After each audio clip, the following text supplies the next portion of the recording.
Robert L. Ripley was a self-taught artist, amateur anthropologist and entrepreneur who was well-travelled. Called the modern Marco Polo, he introduced different cultures to the Western world and said that I make a living out of the fact that truth is stranger than fiction. To carefully assess different races and cultures takes a severe discipline and skill. You cannot approach a race or group of people with preconceived ideas, biases and stereotypes. You have to be open to listen to another culture instead of solely embracing what is in a textbook, or you will unfairly discredit a people and will only increase the already ever-growing divisions and tensions among nationalities and cultures. Most people will not have the opportunities and economic advantages as Robert L. Ripley had to travel the world. But in order to understand the origins of mankind, you have to be willing to be open to new ideas.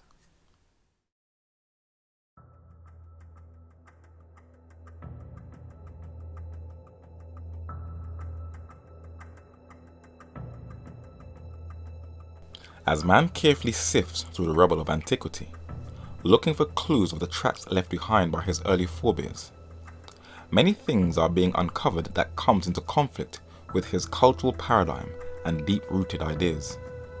And on this journey, we're going to look at the best way to research by allowing the evidence to explain the evidence and laying aside any preconceived ideas. This will greatly help us to understand the origin of species. To begin with, let us look at some key words. What is science? The word science is a French word of Latin origin that means to know. It is knowledge, comprehension, or understanding.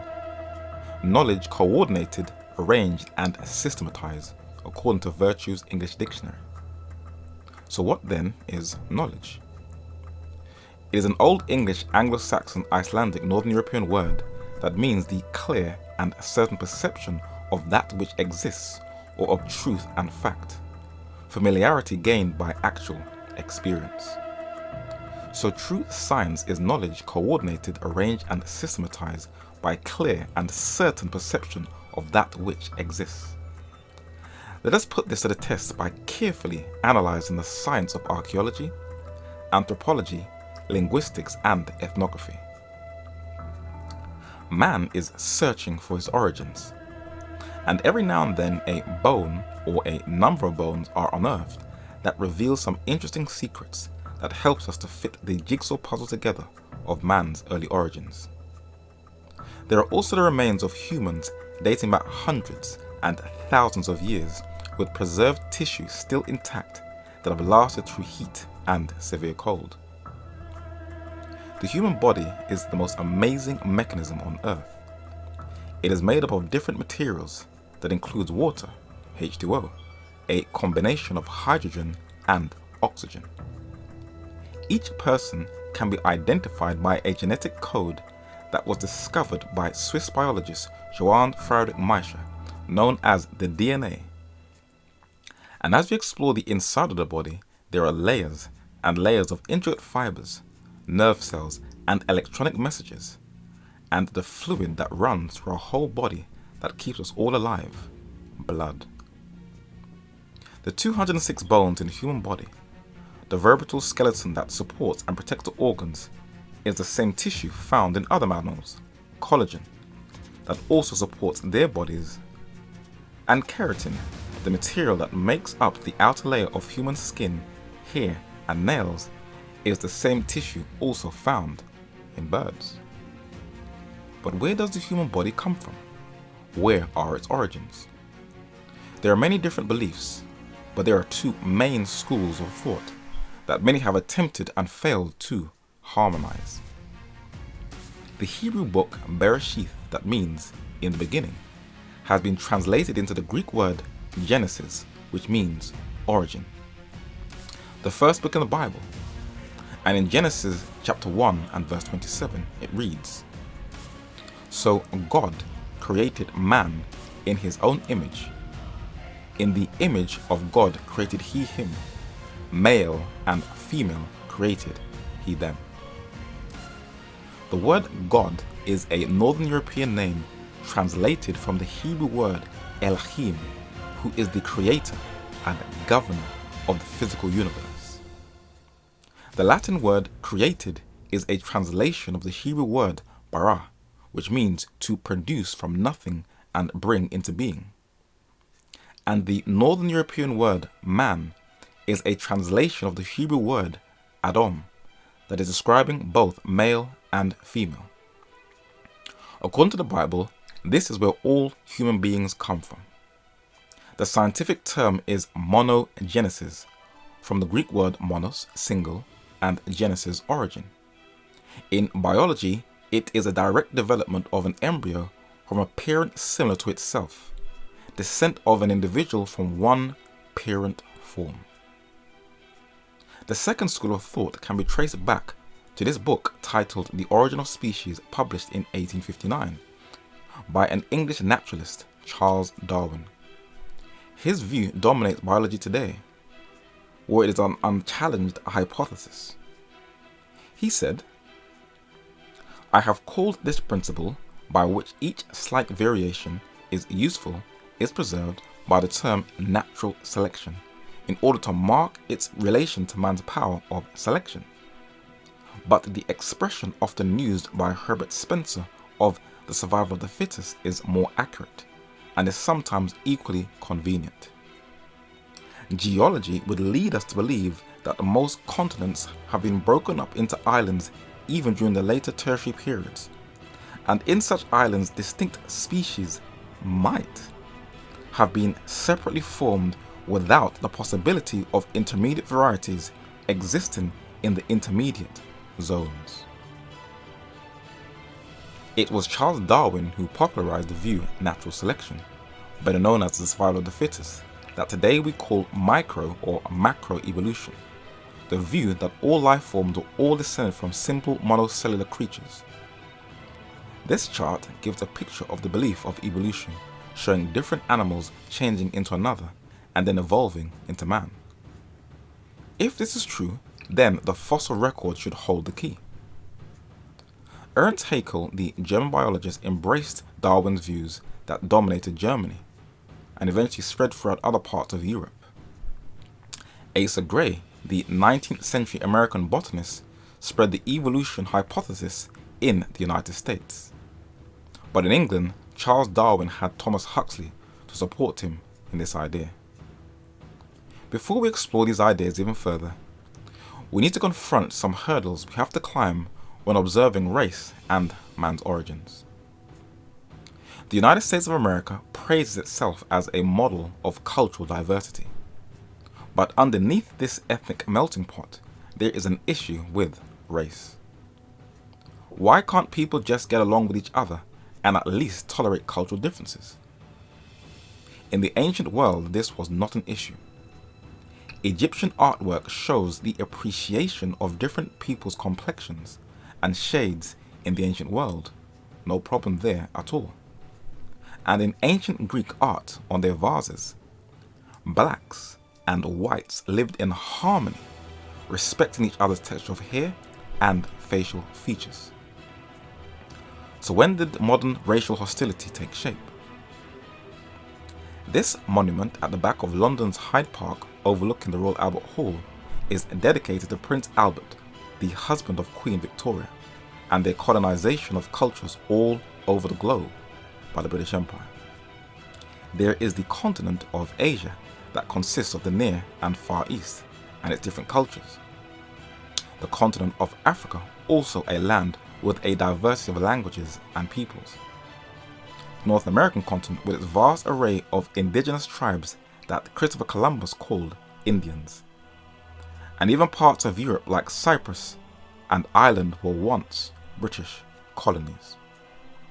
At the death of Her Majesty Queen Victoria in 1901, Britain had 1/4 of the planet's inhabitants under its empire, and races were unfortunately classified into 5 racial groups. You had the European in the center, seen as the superior, the Native American or red man in the top left, the Australian Aboriginal in the top right, the Black African in the bottom left, and the Mongoloid or Yellow Man at the bottom right. And some of these groups were classified as inferiors and superiors. Trukanini was the last surviving full-blooded Tasmanian Aboriginal, where she died in 1876. The British settlement in 1803 drove a whole race into extinction by diseases, resettlement, and war, where the indigenous Tasmanians were wiped off the face of the globe. But in Victoria's empire, not everybody had an imperial mindset towards non-European races. David Livingstone, the Scottish missionary, was loved by the black Africans for his love and deep care for them. But in the Middle East, the Arabs had respect for a man who has greatly influenced our understanding of the Near East. The Right Honourable Sir Austin Henry Layard was an English politician, historian, diplomat, archaeologist and traveller. Born in France, a descendant of the French Protestant Huguenots, his works are invaluable in our understanding of the ancient world. Dogs were used in hunting in Assyria-Babylonia, and giant dogs in Babylon were brought from India, showing early travel and trade in the East. These cylinder seals from the Near East, with a height of about 5 centimeters, were brought into Europe from Layard, and in his careful observations, he said that the engraved gems and cylinders discovered in the ruins bear ample witness to the skill of the Babylonian lapidaries. He also unearthed a magnifying glass, something which many people thought was first introduced in the Dark Ages. And Layard was clear when he said that we have consequently the earliest specimen of a magnifying and burning glass. The Etruscans of ancient Italy adorned their art with these human-headed winged creatures in the left and on the right. And in ancient Greece, there were also these human-headed winged sphinx-like deities. And as you go into the Medo-Persian culture, you also see similar artwork. But the further you go back, the Assyrian Empire also had these human-headed bull-winged deities. And a panel called the Investiture of Zimri-Lim from the Amorite Palace of Mari in Syria, dated to around 1800 BC, you also find this human-headed winged deity, where Layard showed and confirmed that it was through Babylon that the arts appear to have penetrated, partly, if not entirely, into Persia. The origin of Assyrian architecture was especially that of Babylon, and Layard was also aware that modern man was not superior, that the ancients, however, possessed and mechanical means for moving large masses is evident, from the enormous blocks used in the monuments of Egypt, and from the stones forming the basement of Baalbek, built, as it is well known, many centuries before the superstructure. There are grounds for conjecturing that they were acquainted with mechanical contrivances which are either unknown to us or are looked upon as modern inventions. Those who preceded us by many centuries were not deficient in ingenuity and reflection, and that experience and study had made them familiar with many things of which we would boast ourselves the inventors. Layard knew that the ancients accomplished architectural brilliance that modern man struggles to deal with, for it clashes with the primeval man scenario.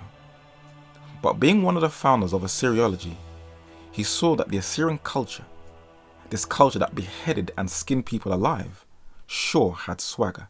They dressed to the nine, and Layard in his intricate observations documented that the Assyrian garments became almost a proverb, and having first been borrowed by the Persians, descended at a later time even to the Romans. Like the architecture, he knew that the further you go back is the more advanced man was, not the other way around. But he also, uncovering many tablets in his archaeological excavations, discovered the language of the Near East. The script that has been termed in 1700s cuneiform, that had changed from pictograms to phonograms. Many of the Near Eastern scripts can be traced to Babylon, such as the Central Semitic alphabet, Arabic, consisting of 28 letters. The Hebrew alphabet of 22 consonants starts with the first two letters Aleph, ox, and Beth, house, that the Greeks adopted where we get the words Aleph and Bet, alphabet, from the Babylonian words Aleph and Beth. While Layard excavated these priceless artifacts, he was at a loss, for he couldn't decipher them. But this famous obelisk was one of many artifacts that opened the door for understanding the Near Eastern script. And Layard recorded that the Babylonian column of the Bisutun inscription, that invaluable key to the various branches of cuneiform writing, has at length been published by Colonel Rawlinson. Major Rawlinson has thus classed the Assyro-Babylonian cuneiform writing, Primitive Babylonian, Achaemenid Babylonian, Medo-Assyrian, Assyrian, and Elamian. Major General Sir Henry Crenditt Rawlinson has been labelled as the father of Assyriology. This English scholar was a brilliant linguist who studied Persian, Arabic, Hindustani, Zend, and Sanskrit. And he records that Professor Grotefend first deciphered the names of Cyrus, Xerxes, and Darius, has certainly the credit of being the first who opened a gallery into this rich treasure house of antiquity. And building upon that foundation of that German epigraphist and philologist, we are indebted to Rawlinson for our clear understanding of the Near Eastern script called cuneiform. He took under his wing a young protege, English Assyriologist George Smith, and we are also indebted to this linguist for the deciphering of many of the ancient scripts, that includes the Assyrian flood tablet of the Epic of Gilgamesh. But Rawlinson was to share his talents with the family, and he shared his linguistic knowledge with his younger brother, Canon George Rawlinson, the Camden Professor of Ancient History at the University of Oxford, the first and oldest chair in English history. This man had an in-depth knowledge of history that you don't get in scholars today, and in his volume of books that are now extremely difficult to trace, they are gems that are intricately researched and documented. But one of his greatest works is a powerful book titled The Origin of Nations, and we will quote from it and get back to Darwin's natural selection hypothesis. Natural science, of course, if it assumes the doctrine of evolution and applies that doctrine to man, must give the precedence to savagery, which is manifestly more congenial than civilization to the anthropoid ape. But if the doctrine of evolution is recognized as a mere hypothesis, one out of many theories as to the mode in which things that have been brought into the state in which they are, and a theory which lacks altogether any confirmation from fact, then science has to confess that she can give no decision on the point in question, but must leave it to the judgment of those who are familiar with historic facts. Hollywood has been cleverly pushing this monkey-to-man agenda through the enticing celluloid imagery that no one really questions. But that is not the only medium. Elizabeth Daines, a former French makeup artist and currently a paleontology sculptor, does some absolutely amazing lifelike sculptures. But museums also hire her to sculpt the man-to-ape caricatures, and with something looking this real and lifelike, who will challenge it? And the Dutch paleo artists, the twins Adrie and Alphonse Kennis, also do some amazing lifelike caricatures. They look so real, it's amazing. This Australian Aboriginal could pass as a real man. But as they are also hired by museums, they also promote the monkey-to-man hypothesis.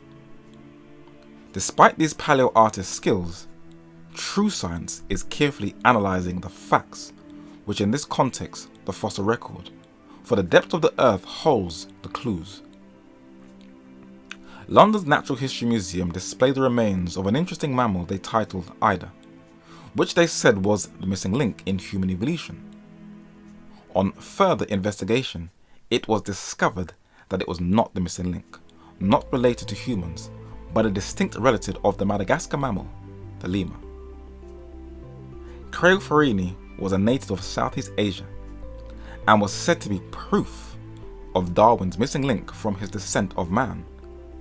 But she was one of a few people who had genetic defects, who was covered with thick black hair, had cheek pouches that she could project forward almost to the same degree as a chimp.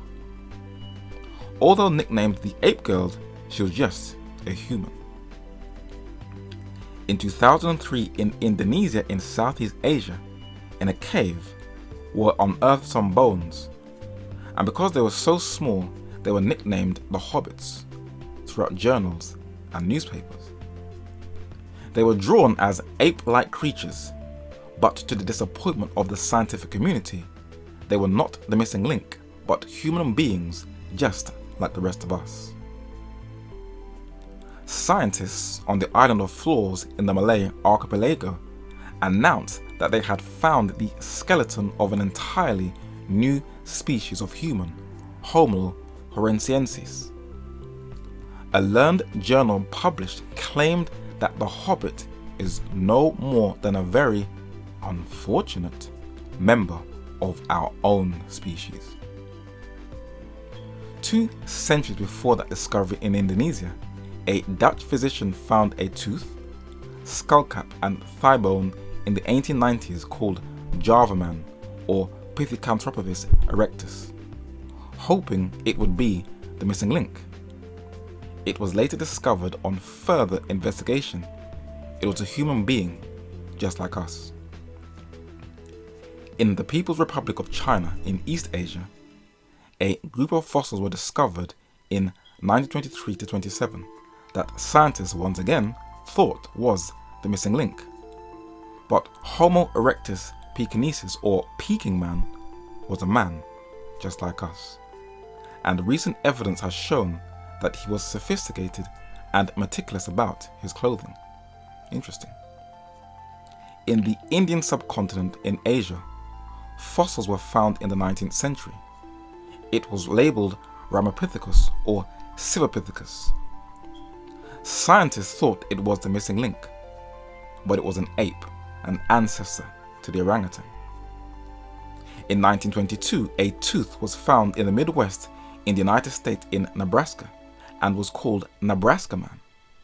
The scientists jumped on it, drew ridiculous caricatures, but on further investigation, it was discovered to be a species of ape.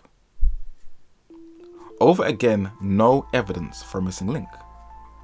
But let us spend a little time on the continent of Europe, for we will get a number of clues that will help us on this journey and give clear insight into man's origins and his early beginnings. This Danish antiquarian is responsible for creating periods of man's so-called development throughout the ages. Christian Jørgensen Thomsen, a Danish archaeologist who developed the 3-age system of prehistory: stone, bronze, and iron. On a beach in Happisburgh, Norfolk, in the east of England, are the oldest footprints discovered in Europe, and some of the oldest in the world, and they are human footprints, not apes. Trepanation, which is open-head surgery, was practiced in Neolithic Europe, which does not show a primitive people. This advert for the automobile company BMW portrays early Europeans as partly clothed, not developing or showing any signs of sophistication at all. But National Geographic magazine covered one of the earliest episodes of human history, the famous cave paintings in southern France. This is the high level of artwork that was produced, where the walls and ceilings have frescoes of rhinoceroses, bison, deer, oxen, bulls and small horses, a high degree and a level of sophistication with remarkable vigour of handling, sureness of line and perfection of form, comparable to the best we have today, as one author explains it. Even very recently, one commented that the skill of these artists, the painting is amazing said Jean Clots, the French archaeologist. These cave paintings discovered in 1940 were closed to the public 20 years afterwards, they say for preservation's sake. But in Spain, the Altamira cave paintings also show a degree of sophistication and skill, using colours at such a high level of degree that Europeans need to rewrite their own history instead of disrespecting their forebears, as one English historian confirmed. The idea that the Lascaux and other painted caves represent an evolution out of the childish or primitive phase of art of the early Upper Paleolithic must now be totally rejected. It was complex and sophisticated from the beginning to the end. This skull is classed as Cro-Magnon, a name given to fossils of one of the earliest inhabitants on the European continent found in southern France. These men who were excavating some bones in the early 1920s, a female called Magdalenian woman, also discovered in southern France, and it was proven that it was a modern human like ourselves. Elizabeth Dane's caricatures of these Cro-Magnons at least comes in line with the evidence and shows that the earliest people to roam the European continent were not intermediates between monkey and man, but Homo sapiens. The brilliant artwork of this paleo artist comes in line with the brilliant artwork of these early Europeans. Their depictions of different species of animals, mostly mammals, found on rock and pieces of bone shows a people who were definitely highly skilled. The blatant evidence clashes with people's preconceived ideas, and academic bias stifles intellectual progress. These are the bones discovered in Germany called Homo neanderthalis, Neanderthal man, which was discovered on close examination not to be ape-like as previously thought, but a man just like one of us. Elizabeth Danes has shown Neanderthal on the left and a modern human on the right. The Kenneth twins have also depicted what they think Neanderthal man looked like. They have also found Neanderthal remains in Israel in Western Asia, showing that the Neanderthals occupied the region known as Eurasia, which is the Occident and the Orient. But Neanderthals were the same Homo sapiens. The only difference between Neanderthal and modern man is that Neanderthals had a much larger skull than modern man, but they were still Homo sapiens. In the Alpine mountains between Austria and Italy was discovered an early southern European which has been titled Homo tyrolensis, nicknamed Otzi. It is Europe's oldest known natural human mummy, who has the oldest complete human blood cells and clots identified. He was discovered in 1991. His tattoos on his body were also a shock, and his copper axe clashed with the 3H system of prehistory. The Kenneth twins sculpted a caricature of Otzi, depicting him in the way they thought he looked. But Time magazine documents some very powerful insights into early Europeans, and they sure weren't uncivilized and backwards, but highly advanced. His discovery has already upset some long-held notions about the late Stone Age. Even more amazing is the evidence that Neolithic people had discovered the antibiotic properties of plants. Among other surprises, the Iceman has shown irrefutably that human haircuts and tattoos have been in vogue a good deal longer than anyone suspected, far earlier than anthropologists had believed. Until this discovery, it was thought that tattooing originated 2,500 years later. The Iceman was well prepared for the alpine chill.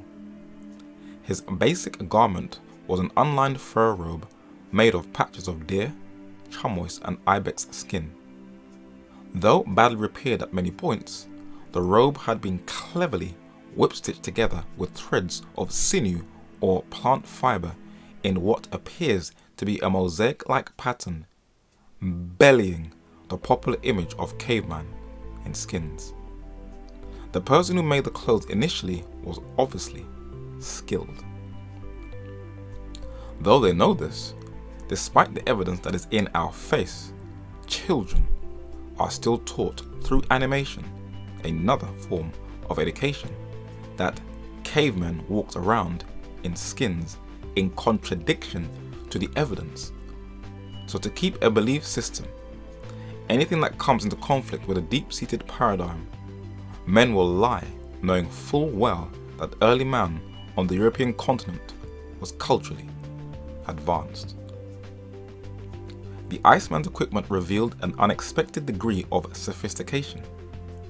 His copper axe was initially mistaken by Spindler as evidence that the find dated from the Bronze rather than the Neolithic age, but the blade turned out to be nearly pure copper, not bronze. They've been stunned by sophisticated design of his arrows, which reflect a basic grasp of ballistics, and by the ingenuity of his clothing. More and more anthropological finds clash with modern man's evolutionary idea about the origin of man's beginnings, and it is amazing the lengths secular scientists would go to try and prove the evolutionary hypothesis. Scientists are still trying to discover who was behind the infamous Piltdown hoax, where in 1912 men claimed to have discovered the missing link. Then in 1953 it was discovered to be a hoax, a human skull and a jawbone of an orangutan put together. But who was behind it? Sir Arthur Smith Woodward, an English paleontologist and curator of the Geology Department of the Natural History Museum in London, England, has been named as a culprit, but nobody knows for sure. Charles Dawson, an amateur British archaeologist, has been named also as orchestrating his lie and deception. But the least known culprit is a French Jesuit priest and paleontologist, Pierre Teilhard de Chardin. Most of the scientific community has run to his aid to clear his name, but there was one who doubted his innocence and refused to attend a symposium honoring him in 1971. The famous paleoanthropologist Louis Leakey. Being a child of missionary parents, he remained a Christian but advocated Darwinian evolution. His wife, Mary Leakey, was also an advocate of the evolutionary hypothesis, who discovered the oldest footprints ever found in 1978 in Tanzania, known today as the Leotio footprints, which includes about 70 early, not ape, but human footprints. Both of the Leakeys were early advocates of the out of Africa theory, the belief that all humans came from Africa. Not all scientists agree with it, but it does dominate most of the anthropological community. This idea can be traced to Charles Darwin, who first put this hypothesis together, and many blacks of African descent have embraced it to try and prove that all races descended from them. This is what Darwin said: "It is therefore probable that Africa was formerly inhabited by extinct apes closely allied to the gorilla and chimpanzee. And as these two species are now man's earliest allies, it is somewhat probable that our early progenitors lived on the African continent than elsewhere." When reviewing the African continent and its early origins, it is a very hard, laborious and challenging task that takes time and effort. Western libraries are virtually scant with books on African history, not quite making it to the ancient civilizations section, and repetitive negative imagery by the skillfully controlled Western media of famine, suffering, corruption and war leaves an everlasting impression that sinks ever so deeply into the psyche. It is also known as a land of superstition and witchcraft that has made no real contribution to world civilization. And to carefully assess it, you have to climb a huge mountain of prejudice disguised under the cloak of academic credibility. As it is a continent of oral tradition, practices go back for thousands of years without no change. This photo is of a Dinka from the Sudan, the tallest tribe in Africa, who have very dark skin, and he sports an earring in his ear. This man is also from the Sudan, who also sports an earring in his ear. And this carving is dated to the 14th century BC, which shows no change apart from the braided hair. This painting by Italian artist Michele Camerano depicts the Battle of Dogali in 1887, where nearly all of the Italian army were wiped out by the Ethiopian army. The warrior in the bottom, crouched with a shield and gun, sports a cheetah or leopard skin attire while shooting at an Italian. And this painting in the British Museum, dated to the 13th century BC, shows Nubian soldiers from the Sudan in battle attired in the same leopard or cheetah skin. Nothing has changed in thousands of years. The baby sling is a new fad among postmodern mothers in the West, where Amerindians in South America and tribes in Asia also have the baby sling. But all over the African continent, the San of South Africa, who are lighter skinned than most of the other Africans, the Maasai tribe of Kenya in East Africa, and the Himba tribe of Angola in West Africa all have the baby sling. And this artifact, dated to around the 16th century BC from Lower Nubia, Sudan, shows a mother with two babies on her back. So to carefully analyze Africa, look what they do today and see that it can be traced right back to the earliest of times. The Rawlinson brothers, Sir Henry the Elder and George the Younger, were the intellectual titans of the Victorian age, using their linguistic, ethnographic and historical skills and their deep thirst for knowledge led them to the convictions about the African continent and its peoples that academics would shy away from today. George Younger said that the Kushite settlers in Lower Babylonia betook themselves to agriculture, erected temples, built cities and established a strong and settled government. A primitive Babylonian kingdom is assigned to a people distinctly said to have been Kushite by blood and to have stood in close connection with Mitzrayim or the people of Egypt or Phut or those of Central Africa. And showing their early influences in both Egypt and Babylon, he said alphabetical writing, astronomy, history, chronology, architecture, plastic art, sculpture, navigation, agriculture, textile industry seem, all of them, to have had their origin in one or other of these two countries. When describing the findings of his elder brother, he said Sir Henry Rawlinson, the earliest decipherer of the ancient Babylonian monuments, led him to the conviction that the dominant race in Babylonia at the earliest time to which the monuments reached back was Kushite.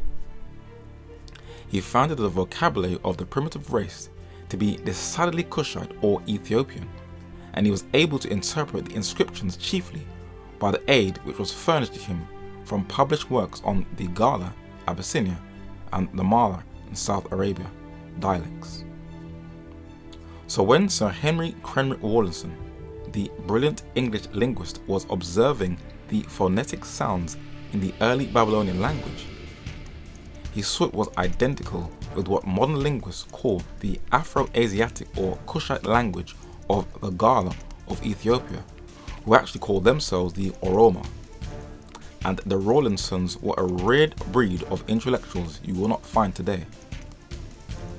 But John Richard Archer, the first black mayor of London in 1913, whose father was a black West Indian from Barbados and his mother an Irish woman, added and built on the foundation of the Rawlinsons. His plaque is on a high road in England, and the British Royal Mail issued a stamp in 2013 in a 100th year commemoration of his elections for his great contributions in race relations in the UK, where he said in 1918 Egypt borrowed her light from the veritable Negroes up the Nile. The culture of ancient Egypt is one of controversy. Did its earliest inhabitants look like the people who now dwell in the south or not? And the Great Pyramid, built out of 2,300,000 solid blocks, still has never been explained by academics. Though modern man looks at his architectural achievements in built-up cities all over the world, they are still no match to the Great Pyramid in Giza. Many have tried to put theories forward, but modern man refuses to recognize that the earliest man, either Europeans painting in caves or Africans building monuments of mathematical brilliance, was more advanced than man today, even though the evidence stares him right in the face. The pharaonic kingship dynasty of Egypt that lasted for thousands of years can be traced deeper down the Nile to this incense burner discovered in the Sudan with the oldest monarchy on earth, verifying what both the Rawlinsons and John Richard Archer confirmed. And this black Nubian pharaonic dynasty continued unabated, where the monuments of the Sudan and the Bible both record one of its most famous kings, Taharqa or Taharqa. Some of the earliest human remains in the Sudan show that these were not monkey-to-man transitions taking place, but man. And this preserved mummy of a young man called Myherperi, that means lion of the battlefield, an Egyptian nobleman of Nubian or Sudanese origin who was buried in the Valley of the Kings in Egypt in tomb KV36 in the New Kingdom dynasty that is dated to around 1427 to 1329 BC, is going under a CT scan for traces of heart disease, still retains the same black African features of his forefathers who once dominated the Nile. But in its neighboring country, Ethiopia, classed as the birth of human civilization according to the out of Africa theory, it should hold some clues about the evolutionary hypothesis. A jawbone discovered in Ethiopia is of an early human, and there is no ape to human transition. In Time magazine in 2003, the key article reads, "New fossils prove that the first Homo sapiens looked like us, walked like us, and in some ways acted like us as well, but no missing link." The most famous discovery in the 1970s was a skeleton titled Australopithecus afarensis, nicknamed Lucy. But further and new discoveries have revealed some interesting results. Since Lucy was discovered, researchers have debated whether she walked upright or climbed in trees like apes. But a well-preserved foot bone has shown that her relations had arched feet like modern humans. Carol Ward of the University of Missouri says her team has found a complete metatarsal from one of Lucy's relations, and it is more similar to the modern human foot than to the bones of other apes. These Ethiopian paleontologists are evolutionists, Dr. Johannes Haile Selassie in the center, and Dr. Zeresene Amaseked standing on the right. But what do the excavations confirm? Dr. Alamased is the chair of the anthropological department of the California Department of Sciences, where in December 2000 he discovered the world's oldest child dubbed Salem, peace. And like Lucy, the most famous fossil of the early human ancestor, she is a member of the Australopithecus afarensis species, human. But National Geographic still depicts her as an ape on its front cover. Johannes Haile Selassie is the curator and head of Physical Anthropology Department of the Cleveland Museum of Natural History in Cleveland, Ohio in the United States, and he played a role in the discovery of this skeletal remains that was found in 1994 that has been named Ardi, also a member of the Australopithecus afarensis family, and this is what the evidence shows. RD, a 125-piece hominid skeleton, bears little resemblance to chimpanzees. RD is not chimp-like. RD walked upright. This skeleton flips our understanding of human evolution, says Kent State University anthropologist C. Owen Lovejoy, a member of the Middle Awash team. The physical evidence clashes with their scientific theories. We will leave Ethiopia and just cite 2 more finds in Africa to make it airtight. Richard Leakey, the son of Lewis and Mary Leakey, found a skull in Kenya, Homo rudolfensis, titled Skull 1470.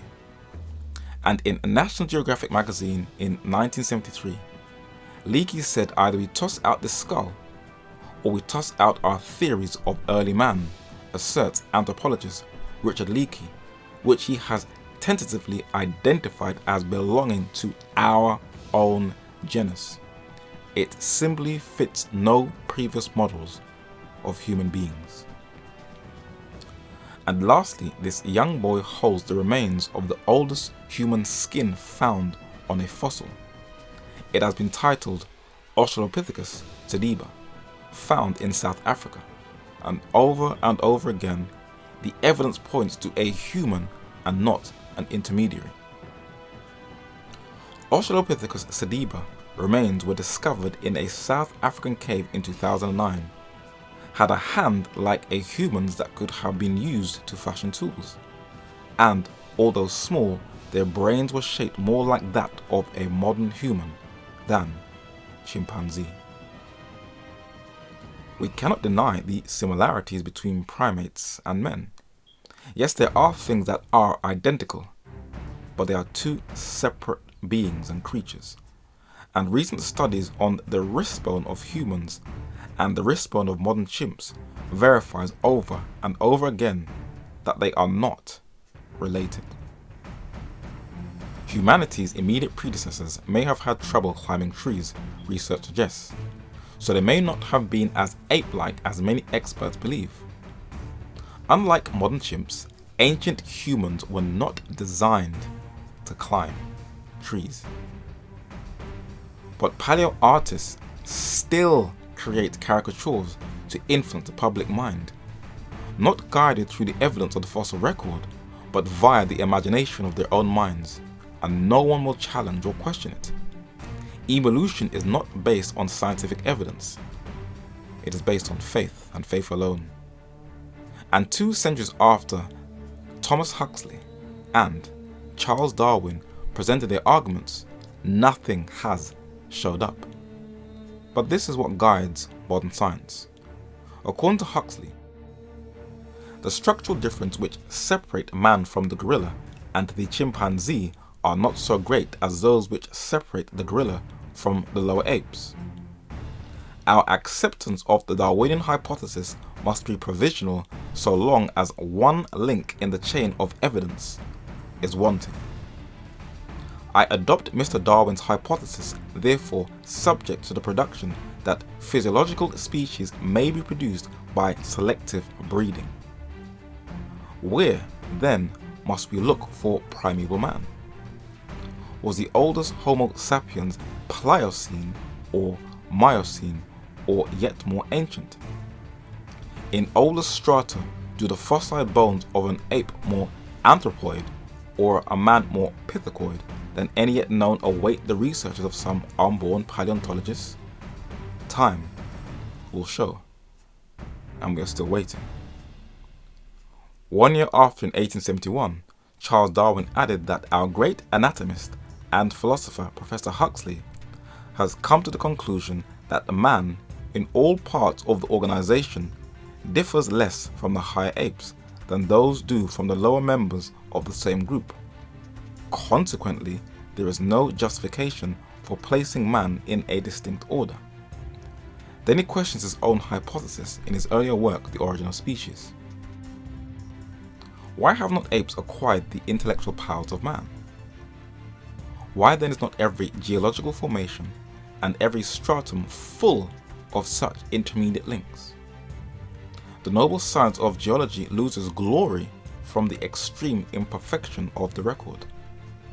The crust of the earth with its embedded remains must not be looked at as a well-filled museum, but as a poor collection made at hazard and rare intervals. We will leave secular scientists to continue to look for their missing link, and we will look at another science, one that can only be grasped by faith.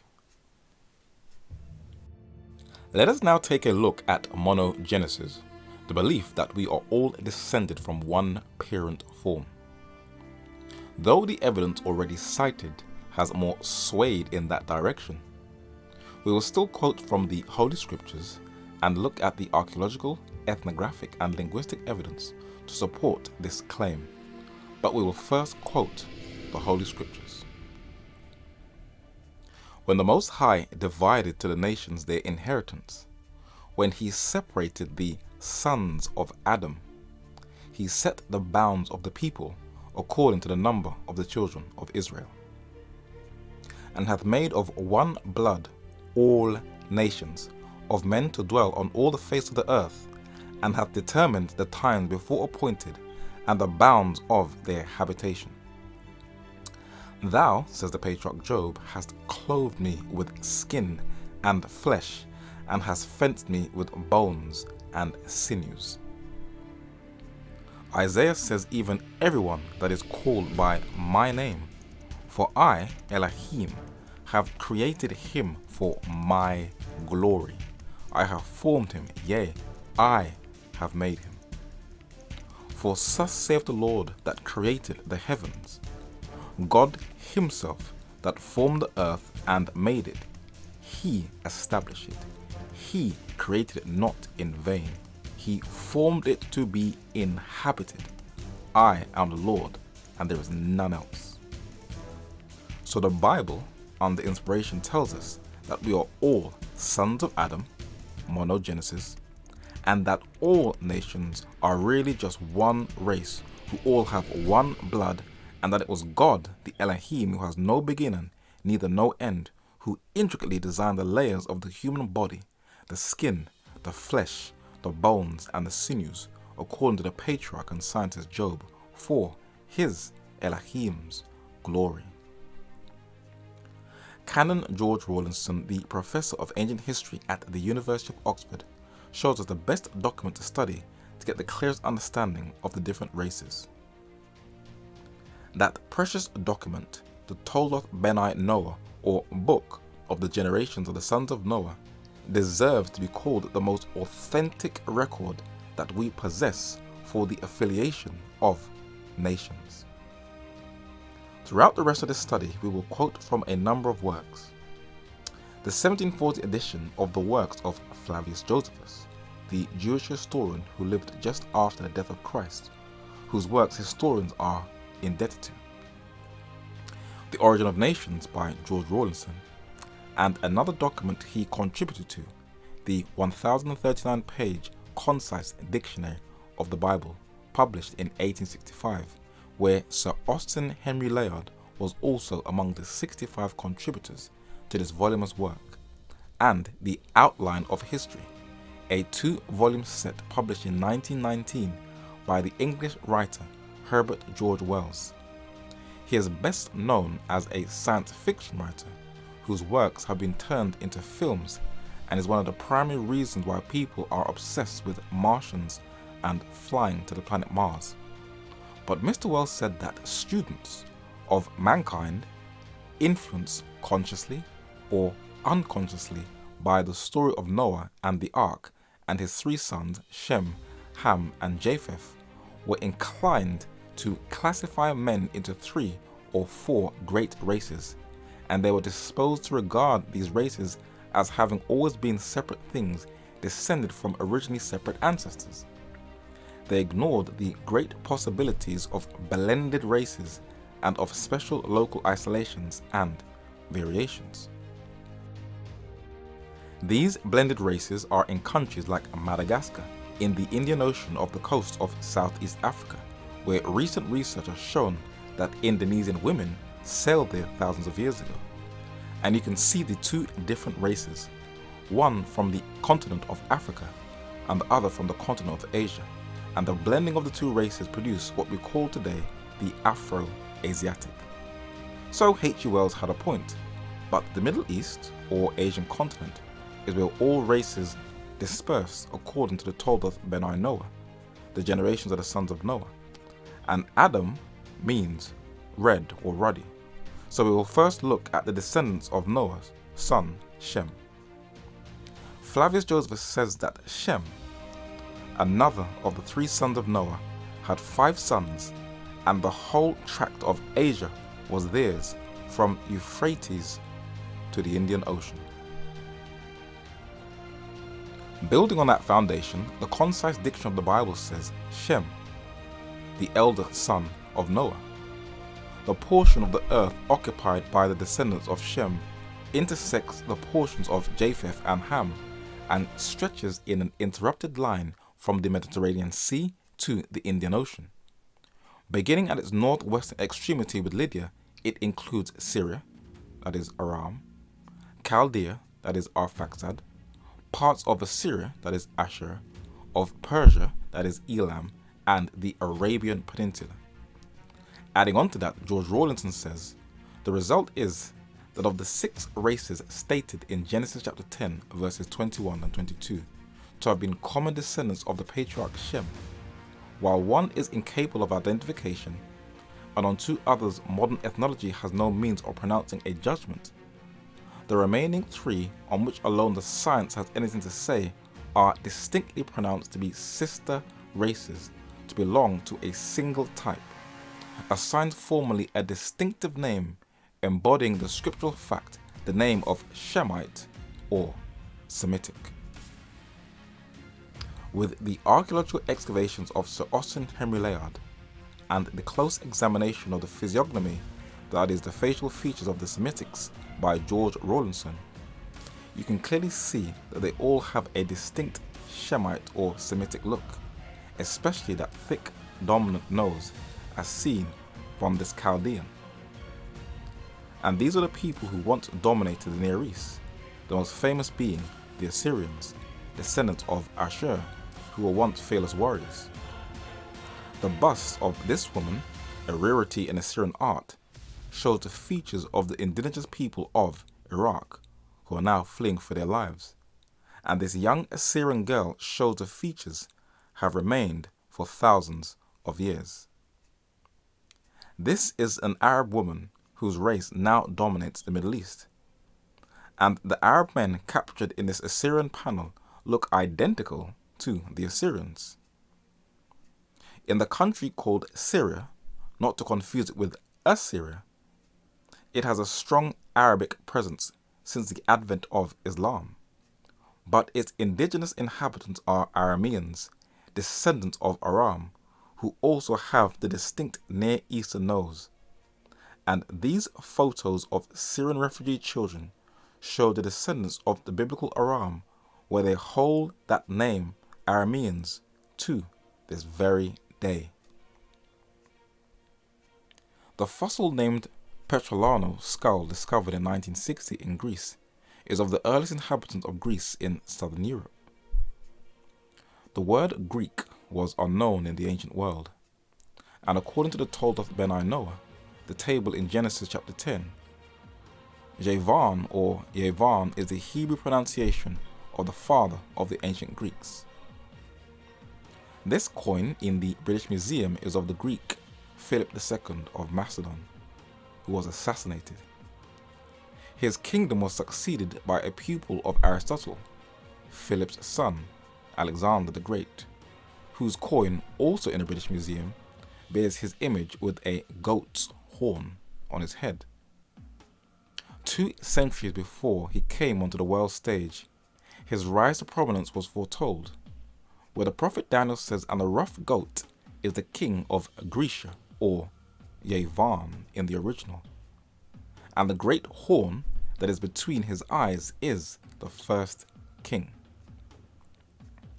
The Greeks were known from their very art for for their thick beards, that distinct facial hair which was quite rare among other nations, and they were situated in the Mediterranean and Black Sea. And George Rawlinson documented that the ancients did not call them Greeks, but the biblical name Javan or Yavan. Javan is the nearest possible expression in Hebrew of the Greek term which we render Ionians, the original form of which in Greek was Iphanens. Why and how is uncertain, but the fact is indisputable that the Orientals used this term universally as the generic term for the Greek race. The Assyrians called the Greeks of Cyprus the Yavnan. The Persians called those of Asia Minor and the Aegean Islands the Yuna. This woman of European descent is classified as white. When she smiles, her teeth are white, her pupils in her eyes are white, and the space on the right is white, but she is a shade of brown, white being a term used for modern classification. As you go further down into southern Europe, in places like Italy, men from the Alpines are a lot darker than the Europeans in the north, with a kind of natural tan. As you spread further into the Indian subcontinent, the racial features change little. But as you spread even further into Nepal, the inhabitants look like a mixture of people from India and people from China, as the features of this man shows. Then moving further, this woman will be classified as an Oriental or yellow people, but she is not yellow, but a shade of brown. These people are all descendants of Japheth, whose descendants occupied Eurasia, and according to the concise diction of the Bible, Japheth, one of the 3 sons of Noah. The descendants of Japheth occupied the Isles of the Gentiles, example, the coastlands of the Mediterranean Sea in Europe and Asia Minor, whence they spread northwards over the whole continent of Europe and a considerable portion of Asia. Expanding upon the descendants of Japheth, H.G. Wells says, over the European and Mediterranean area and Western Asia there are, and have been for many thousand years, white peoples, usually called the Caucasians, subdivided into 2 or 3 subdivisions: the Northern Blondes or Nordic race, an alleged intermediate race about which many authorities are doubtful, the so-called Alpine race, and the Southern Dark Whites, the Mediterranean or Iberian race. Over Eastern Asia and America, a second group of race prevails, the Mongolians, generally with yellow skins, straight black hair, and sturdy bodies. The Greco-Roman world depicted Africans with their distinct features, and being soldiers in the Medo-Persian army, they are also on their vases. The biblical name for black Africans was in the Hebrew Kushite in the Old Testament, and the Greek Ethiopian in the New Testament, though the King James Bible uses Ethiopian in the Old Testament. The writers of the Bible and the writings of the Greeks are the best antiquarian sources for the history of blacks. John Richard Archer knew this in his investigative research, and in his address to the African Progress Union in 1918, he said that Jeremiah the prophet asked, "Can the Ethiopian change his skin or the leopard his spots?" The prophet was as thoroughly aware that the Ethiopian was black as that the leopard had spots. We have, in addition to this testimony, the evidence of Herodotus, Homer, Josephus, Eusebius, Strabo, and others, and I am content to accept their evidence. In the artwork of 16th century Nigeria of a man with a noble presence, you can see in this modern man that facial features have not changed at all whatsoever. Black Africans are distinct for their wide nose and their thick lips, but there are others who have thinner noses and thinner lips, and they are one of the descendants of the biblical Ham. This is what the concise diction of the Bible says. Ham, the name of one of the 3 sons of Noah, apparently the second in age. The Egyptian word Kem, Egypt, which we believe to be the Egyptian equivalent of Ham, and which as an adjective signifies black, probably implying warmth as well as blackness. The sons of Ham are stated to have been Cush and Mitzrayim and Phut and Canaan. What is very interesting is that the Amorites, descendants of Ham, though dark in appearance, have a more Middle Eastern look, which is why modern encyclopedias call them Semites, when they are actually Hamites. Other Hamites, like the Hittites who dwelt in Turkey and Asia Minor, the Philistines known as the Seafarers, and also the Canaanites, seem to be lighter skinned with a more Asiatic look. But these nations no longer exist. They have died out. And Flavius Josephus says something very interesting. Only the Ethiopians have stood the stress of time and accidents without any alteration. Cush, one of the sons of Ham, was their founder and governor, and they bear the name of Cushians to this instant, not only among themselves, but all Asia over. Adding on to that, almost 2,000 years later, H.G. Wells says we find primitive black people in the Andaman Islands, far away from Australia and far away from Africa. There is a streak of very Negroid blood traceable in South Persia and some parts of India. These are the Asiatic Negroids. In scattered islands and in Papua and New Guinea, we find another series of black and brownish peoples of a more lowly type with frizzy hair. Most of the native peoples of Africa, south of the Sahara, but not all, have black or blackish skins, flat noses, thick lips, and frizzy hair. For a man who was trained in Darwinian biology and a well-seasoned eugenicist, H.G. Wells gives quite a balanced and detailed account on all the different races. But the data collected and the archaeological, ethnographical, linguistic, and anthropological evidence we have at our disposal leans a lot more closer to monogenesis than to natural selection. And despite many different cultures and racial groups thinking that they are better than each other, modern science has confirmed that we are all just one race. And despite albinism, also called and known as achromatopsis, a congenital disorder where there is little or no pigmentation in the eyes, skin, and hair that affects every cultural group in the world, everyone really is just a different shade of brown, a pigment called melanin, from the Greek word melas, that means black. And Albert von Kolliker, the Swiss embryologist and histologist, and professor of physiology and comparative anatomy at Zurich, was one of the first to interpret tissue structure in terms of cellular elements, made a breakthrough in this area. Many will always be intrigued by curiosity. It is a part of learning about each other. Some will remain ignorant, but we shouldn't be surprised we are dealing with fallen human nature. And as man continues to sift through the evidence that is blatantly staring him in the face, he can choose whether to be guided by secular science or the science of faith. But in the very end, the truth will conquer.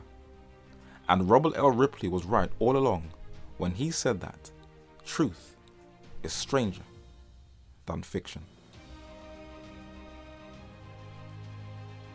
If you are happy with what you have seen and want to continue to support this work, type in www.eventhedoors.org and press donate.